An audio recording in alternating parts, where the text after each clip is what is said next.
નમસ્કાર દર્શક મિત્રો, આરટીવી ન્યૂઝમાં આપ સૌનું હાર્દિક સ્વાગત છે। ચલાલા સાંઈ મંદિરના સાનિધ્યમાં શ્રી મોગલ માનવ સેવા ગ્રુપ તેમજ શિવ સાંઈ ગ્રુપ દ્વારા 40મા ભવ્ય સમૂહ લગ્ન યોજાયા।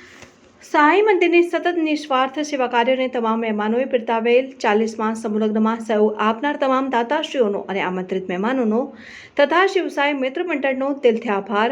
સાંઈ મંદિરના પૂજારી રાજુભાઈએ માનેલ મુખ્ય મહેમાન પૂજ્ય મંગળામાં સાંઈ મંદિર અમરેલી ઉદય બાપુ ભગતદાન મહારાજની જગ્યા ડૉક્ટર દેવકુભાઈ વાળા, ભૈલુભાઈ વાળા, જિગ્નેશભાઈ ગોસ્વામી ધારી, મનસુખભાઈ સાપરિયા, ચાપરાજભાઈ ધાધલ, અશોકભાઈ જોશી, અશોકસિંહ તલાટિયા, દાદભાઈ વાળા, દરજી સમાજના અગ્રણી પત્રકાર બિપિનભાઈ રાઠોડ અને પત્રકાર પ્રતાપવાળા તથા દાતાશ્રીઓ ઉપસ્થિત રહ્યા હતા।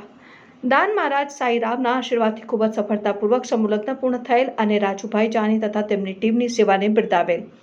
સાંઈ મંદિરના સાનિધ્યમાં સેવા યજ્ઞ તેમજ સર્વજ્ઞાતિ સમૂહ લગ્નનું આયોજન શ્રી મોગલ માનવ સેવા ગ્રુપ દ્વારા પૂર્ણ કરવામાં આવ્યું।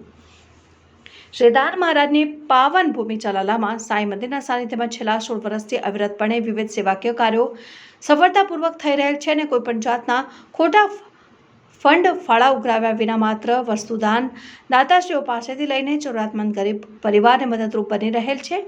આપનું દાન આપના હસ્તે તથા ભૂખ્યાને ભોજન એ જ સાંઈ મંદિરનો મુખ્ય હેતુ છે। તો આ વિરત સેવા કાર્યમાં આપ પણ સહભાગી બનો। આપના હસ્તે વસ્તુદાન લઈને આપના હાથે અર્પણ કરો। સાંઈ મંદિરના સાનિધ્યમાં દર વર્ષે ગરીબ પરિવારની દીકરીઓના વિનામૂલ્યે લગ્ન કરી આપીને તમામ દીકરીઓને કર્યાવરની વસ્તુઓ દાતાશ્રીઓના સહયોગથી આપવામાં આવે છે અને સાંઈ ભોજનાલયમાં સાધુ સંતો યાત્રિકો માટે ભોજન વ્યવસ્થા થઈ રહેલ છે અને દૂર દૂરથી વસતા ગરીબ પરિવારના લોકોને તેમના ઝૂંપડા સુધી ભોજન તથા કપડાં થાબડા જેવી વસ્તુઓ પહોંચાડવામાં આવે છે। તો આ સેવાના આપ પણ સહભાગી બનશો એ જ દાન મહારાજ અને સાંઈરામના ચરણોમાં નમ્ર અપીલ। આપના દાન ભેટની પાકી પહોંચ આપવામાં આવશે અને સાંઈ મંદિરના સમૂહ લગ્નમાં ચલાલાની તારીખ જ્ઞાતિના લોકો સેવા આપી રહ્યા છે। આ પ્રસંગે સેવાના સહભાગી પિયુષભાઈ વિભાણી, ઇકબાલ ભટ્ટી, બકુલભાઈ મસ્ત્રી, ભૂપત બારોટ, જગદીશભાઈ મહેતા, શાસ્ત્રી લલિતભાઈ મહેતા અને શિવ સાંઈ યુવક મંડળે જહેમત ઉઠાવી હતી। રિપોર્ટર પ્રતાપવાળા, આરટીવી ન્યૂઝ ધારી, અમરેલી।